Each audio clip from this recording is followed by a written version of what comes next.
Welcome to Math with Mr. J. In this video, I'm going to cover how to find elapsed time. We're going to work through three situations here, three word problems.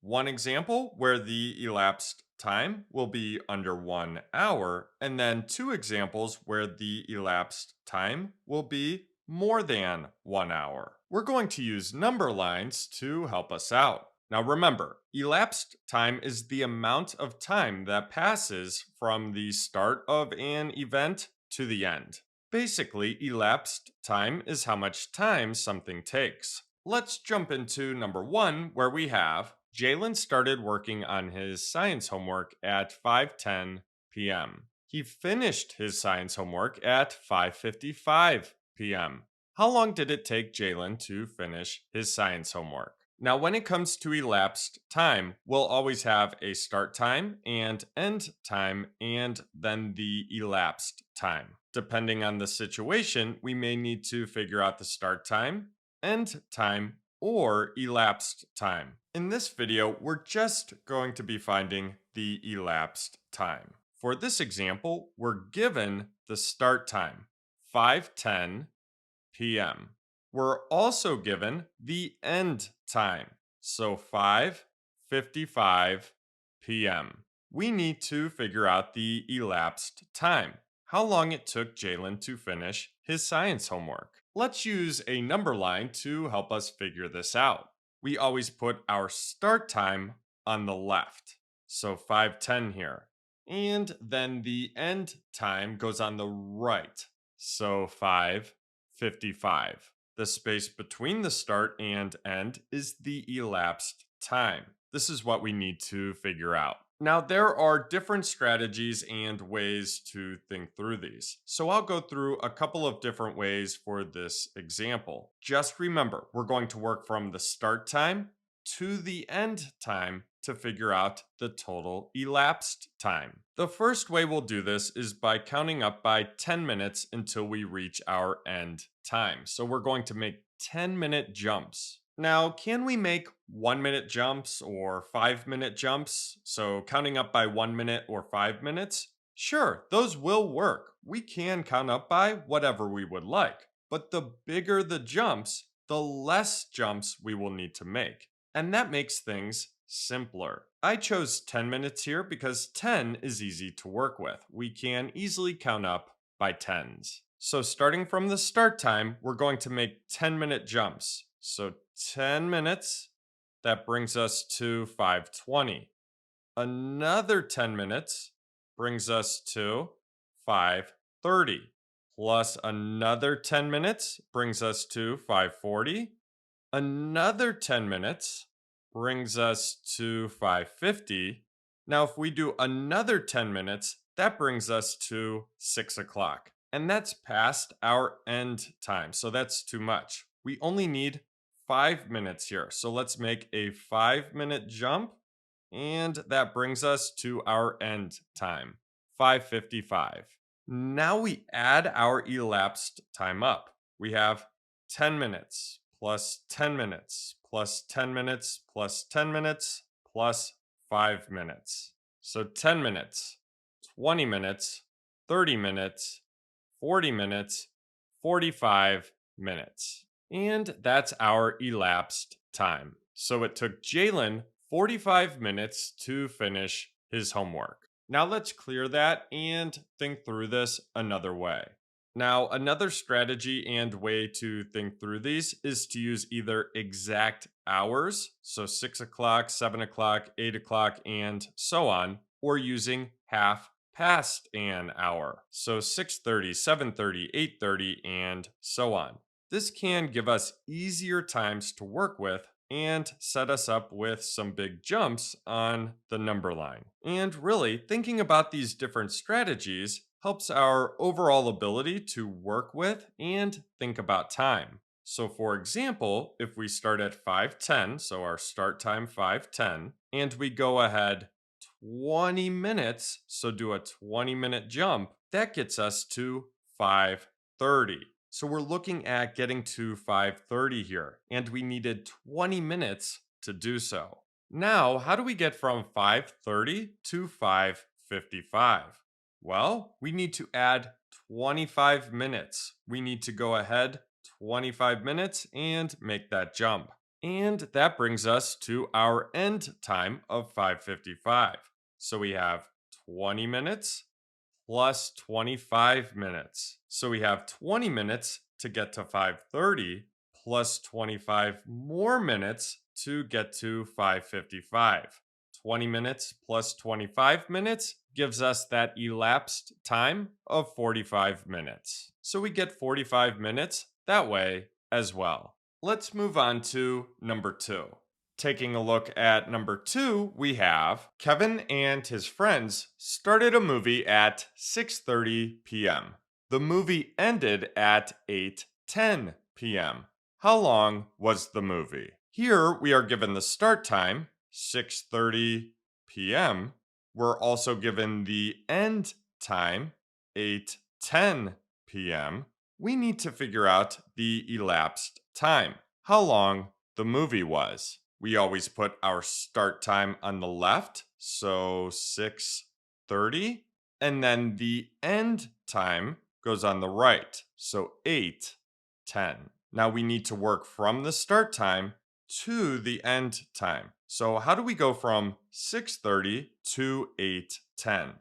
Now, can we count by 1 minute to go from 6:30 to 8:10? Sure, we could, but that's going to take a long time. Could we count by 5 minutes or even 10 minutes?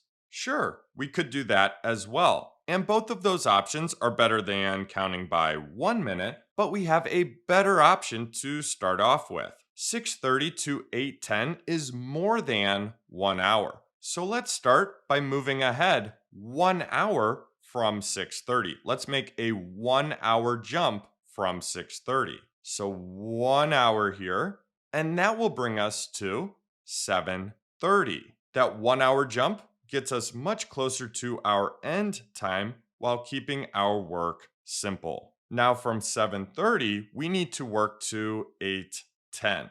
Can we make another hour jump? Well, a 1 hour jump from 7:30 brings us to 8:30, which is past our end time. So an hour is too much. We need to use minutes now since we are less than an hour from our end time. Since we're at 7:30, let's use a 30-minute jump to bring us to 8 o'clock.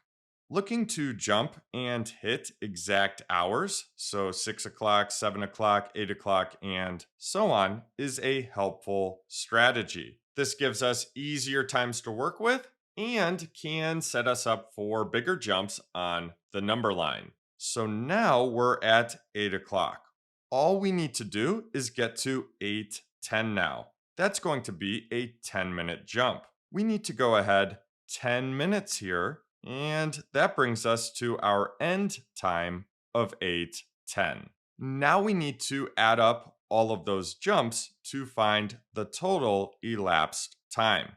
We have 1 hour plus 30 minutes plus 10 minutes. 1 hour plus 30 minutes gives us 1 hour and 30 minutes plus 10 minutes gives us 1 hour and 40 minutes. And that's our elapsed time. So 1 hour and 40 minutes. Now, before moving on to number 2, let's take a look at another strategy we can use here. Let's clear the minutes. We'll go from 7:30. So I left that hour jump from 6:30 to 7:30, and now we need to go from 7:30 to 8:10. So for example, another strategy here, could we make 10-minute jumps? Absolutely. So let's make a 10-minute jump from 7:30. That gets us to 7:40. Another 10 minutes gets us to 7:50. Another 10 minutes gets us to 8 o'clock.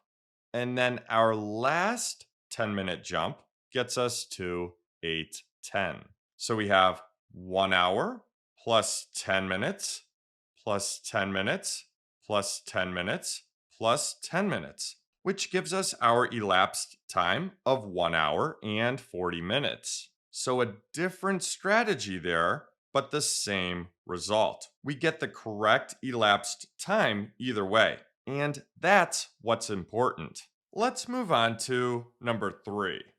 Lastly, for number 3, we have Jessie's flight took off at 7:15 a.m. Her flight landed at 11:40 a.m. How long was her flight? So Jessie's flight took off or started at 7:15 a.m. So that's our start time. And then the flight landed or ended at 11:40 a.m. So that's our end time. Let's figure out the elapsed time here, how long the flight was. We'll start with the start time and end time on the number line. So 7:15 and 11:40. Now let's make our way from 7:15 to 11:40. We'll start with a 1 hour jump and go from there. So 1 hour from 7:15 brings us to 8:15. Now going from 8:15, can we make another hour jump without going past our end time? Well, another hour will only bring us to 9:15. So that will work. So let's make another hour jump here, and that brings us to 9:15. Another hour will bring us to 10:15. So that will work. So 1 hour, and now we're at 10:15. Another hour jump brings us to 11:15. So that will work as well. So we need another hour, so a 1 hour jump here, and that brings us to 11:15. And we still haven't gotten to that end time. So we're at 11:15. Can we make another hour jump?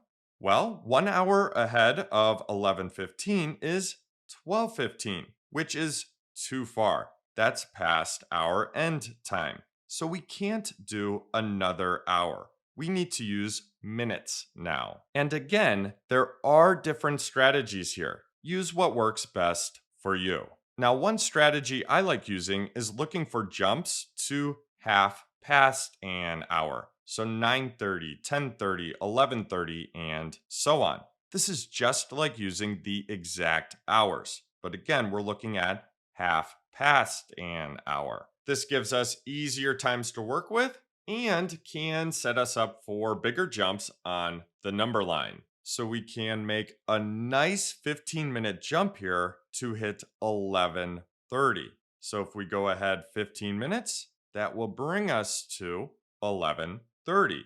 Now we need to go from 11:30 to 11:40. That's going to be 10 more minutes. So we need a 10-minute jump. So a 10-minute jump here, and we hit that end time of 11:40. Now we need to add everything up for the total elapsed time. So 1 hour plus 1 hour is 2 hours, plus 1 hour is 3 hours, plus 1 hour is 4 hours, plus 15 minutes is 4 hours and 15 minutes, plus 10 minutes is 4 hours and 25 minutes. So our elapsed time is 4 hours and 25 minutes. That's how long Jessie's flight was. So there you have it. There's how to find elapsed time. I hope that helped. Thanks so much for watching. Until next time, peace.